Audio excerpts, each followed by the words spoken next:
நல்லா புரிஞ்சுக்கிட்டு யோசிச்சு வேலை செய். ஜல்லிக்கட்டுங்கிறது மாடு இல்ல, உன் கலாச்சாரம், உன் பண்பாடு, உன் தற்சார்பு உழவு முறை வேளாண் முறைக்கு மூலமே மாடுதான்.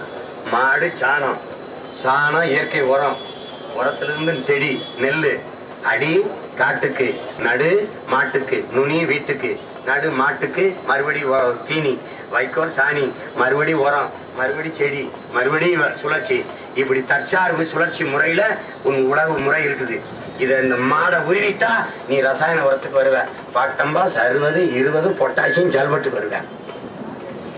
நுட்பமா கவனிச்சுக்க.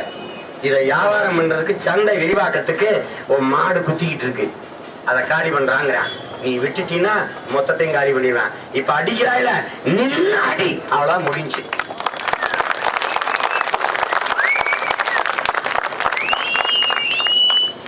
நீ என்ன வந்தா